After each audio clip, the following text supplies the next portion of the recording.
There are maintenance people in my house right now, and they're lovely people, but I'm too anxious, so I fled to film my November reading wrap-up. Hi everyone, my name is Maddie, and welcome back to my channel, or thanks for joining us if you're new here. I would like to, oh god, that chair is going to be a problem in this video. I would like to appreciate how vibrant orange this really aggressive sailor shirt is. I bought it in the summer, have not worn it, and now that I am wearing it, I'm a little bit in love with it. But to talk about books, I only read 5 books this month, which I guess is a book a week, but that's a little slow for me, but I am finishing up my coursework soon, and I'm hoping to have a lot of time to grind out a lot more reading because I feel like I haven't been doing a lot of reading, but I think it's just because the November slog in university is real and I have been slammed.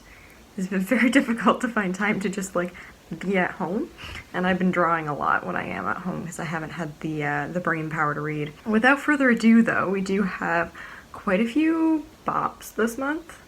Lots of bangers, and I'm gonna dive into that. So the very first book that I read in November was The Charm Offensive by Alison Cochrane, and I gave this book 5 stars. I wrote out so many quotes from it in my reading journal that I honestly probably copied out like a solid 4 or 5 pages of the book. Like, it was insane. My hand was cramping. I was like, is this too much? But I had it from the library and I was like, okay, until I buy my own copy of it, we'll see. I did buy a copy of this for someone for Christmas because I'm like, I'm going to subject you to reading this book because it's so wonderful and I think more people need to read it. But to talk about what it is about, so The Charm Offensive follows Dev and Charlie. Charlie Winshaw is this very anxious, tech extraordinaire whiz who has kind of been pushed out of his company, so he has come on this TV show called Ever After, which is basically kind of like a version of The Bachelor, in order to kind of build back up his public vision so that he can get back into his career. And Dev, who is obsessed with fairy tales, huge fan of the show, really believes in happily ever after, is placed as his handler for the show. Of course, as the show develops, Dev and Charlie start to get to know each other better, and then Charlie has to decide what he's going to do when he realizes that the person he's falling for might not be any of the women who are on the show with him. It is lovely. The mental health representation in this book, chef's kiss. There were so many parts between Dev's depression or Charlie's anxiety, OCD, that I was like, I feel this so much, and they were saying all the things to each other that I wanted them to stay. It's not like I'm going to stay despite the darkness, it's just that I'm going to stay and understand that this too is a part of you. There was these really great lessons about not being able to help everyone if they don't want to help themselves. There was a really cool spin on the villain narrative, both in the way that villain narratives work in reality TV, but also taking the villain of the book and being maybe he isn't the bad guy you were made out to think. Maybe we're just getting one side of the story, and how narrative really shapes the way that we view people and carries a lot of power. Some glorious asexual representation and conversations about sexuality and labeling and not having to have it figured all out yet.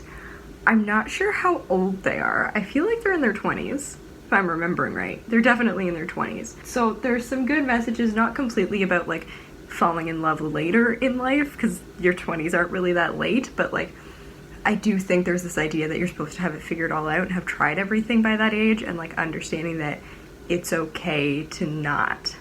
There is so much to love about this book. It is so heartwarming. The writing is incredible.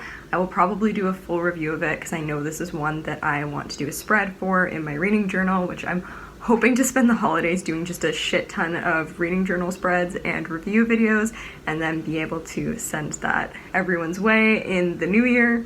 So if there's any books that I've talked about that you want to see me do a reading spread on, just drop me a comment down below. But after reading The Charm Offensive, I read The Hitchhiker's Guide to the Galaxy for class, so just the first book. This book is pretty popular, but I will go over the what's about, because honestly I don't really think I knew what it was about. I was like, there's a depressed robot and that's all I know.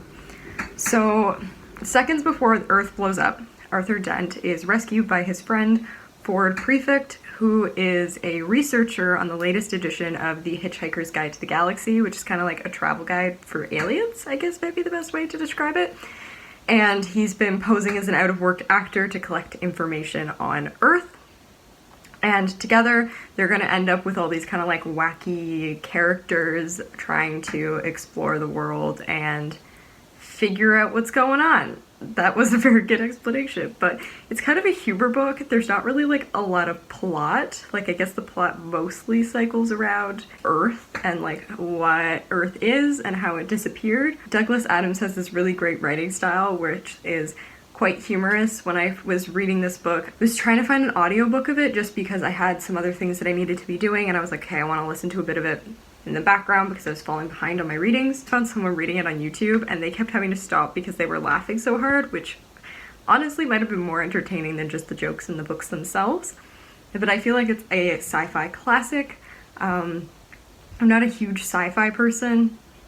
Maybe I am. I don't know. I can't tell you what genres I like anymore, but I did give it 4.25 stars because it was really enjoyable and easy read, and then, you know, a lot of those great like throwaway sentences that he has. It wasn't in this book, but I have seen a quote by Douglas Adams where he describes, so what is a bunch of David Bowies stacked on top of each other, and I really like that. I think that is, how else would you describe someone? Like, what else would you say about them? After this, I read The Glass Hotel by Emily St. John Mandel, who also wrote Station 11, which I luckily read before we were thrust into a global pandemic. They're making a TV show of Station 11, and I don't think I can watch it.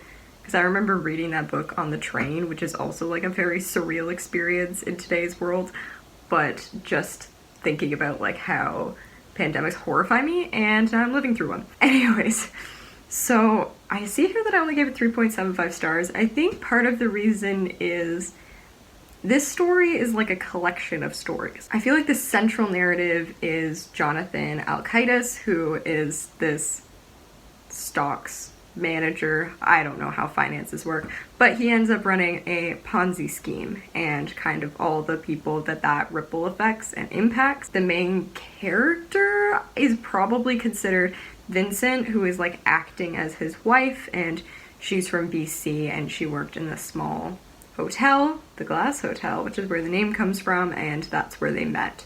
So the story is kind of jumping through time and through all these different narratives of the people and the lives that have been impacted by this Ponzi scheme, or just are people that are close to the characters that are impacted. And that was a really different approach to the novel, and it was a really beautiful read. But there were characters that I was like, damn it, I want to know more about them. And I think that's where, like, as much as I enjoyed the novel, I didn't really feel like it was finished at the end because I had so many more questions about the characters. Maybe that's part of, like, the attempt of it, because it is a bit of, like, a mysterious book. But one of the things that I do really like about this book is the circular narrative to it, that it starts where it ends. So I went back to reread some of the beginning, and there's definitely like a lot of foreshadowing and pieces that come together later in the book that I didn't pick up on, obviously, when I first went through it. So I do think that that is really cool. It's like a fiction contemporary novel. It's definitely something different that I would recommend checking out, but I wouldn't say that it was like my favorite thing, just because there were so many more stories that I was like, sometimes I was like, okay, go back to this person. Like, I want to know more about them. I want to know about what's going on in their mind and what's leading them to the decisions that they're making. After that, I read another webcomic because I have an unhealthy obsession and I need help. It's called Stray Souls, and it's by, I don't know if you say it MAF or MAF. This one I found through TikTok, and that is a little sad. TikTok is taking over my life and I need to stop. But it's like instant serotonin, so what can you do?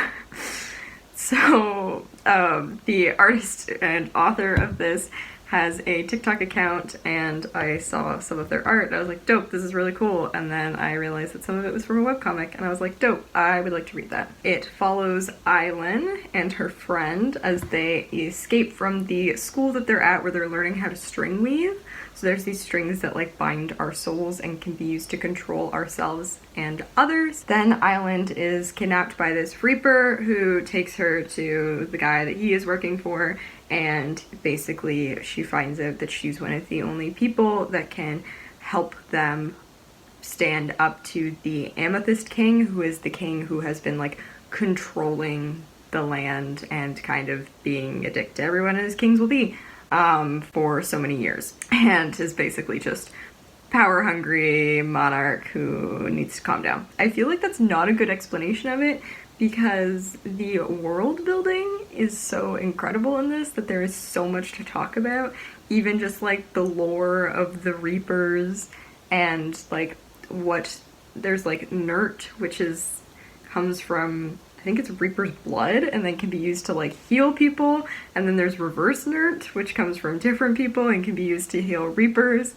and there are certain Reapers that feed off of humans to live, but all Reapers need blood, so some of them are like vegetarians, they feed off of animals. That was a Twilight reference for anyone who didn't get that.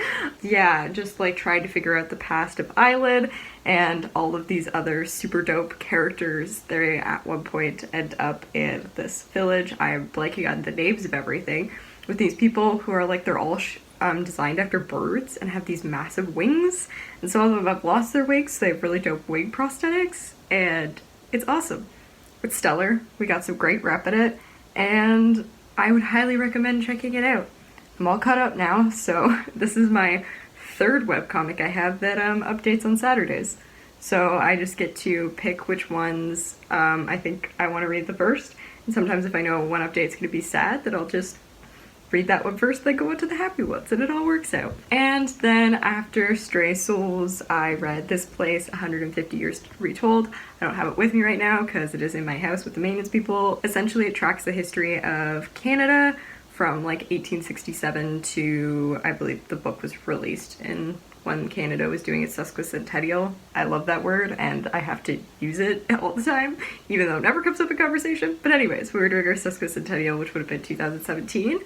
And it tracks the history from like the indigenous perspective and the ways that since post-contact indigenous people have essentially been living in kind of an apocalyptic society. So it's really cool because like every chapter covers a certain span of years and is done by either a different author and or artist and kind of tracking different experiences. So there's some Inuit mythology throughout the book as well. There's the history of indigenous people who served in the World Wars and how they were treated when they came home. There's Métis history, there's like envisionings of the future, and it's just really cool to learn more about the history that like I don't necessarily know about my people, but also about other indigenous people and tribes that like I don't really know much about. And it's a really creative way to have it communicated through like the visual medium of using a graphic novel. In particular, at the beginning of every chapter, they're kind of like, there's a timeline that runs along the bottom, but then like also the author has like a little statement about what they wrote about and why it has meaning to them, and that's kind of cool too because it really helps to frame the narrative and why these stories matter and why these stories continue to matter, and we need to keep telling them. That's it. I'm impressed that I still somehow managed to make this video over 10 minutes long despite only having read 5 books, but it means that I get to ramble and talk about the books that I read more instead of trying to like speed get through 10 books and not have a 30-minute long video. But yes, like I said, holiday season is coming up. Hopefully I will be getting some books for Christmas, which means that I will have lots of time to do some reading, so I will keep y'all in the loop. I know that everyone is probably cramming to try and get their reading challenges done. I have read 95 books of my 100 challenges. I read 101 books last year, so we'll see if I can smash that this year. And then at the end of the year, I will definitely, I didn't do one last year, I don't know why, but I really want to do a video kind of wrapping up and looking back and try to pick my favorite books from the year because I think that would be a lot of fun. So stay tuned. Hopefully we got more stuff coming your way. I've got caught up on all the videos that I had sitting around. It was very sad to be editing a video where I was talking about Halloween, but it's fine. And I'll see y'all in the next video. So subscribe, ring that bell so that you get notifications. My Instagram and my Storygraph is linked down below if you want to follow me there. And until the next video, stay kind.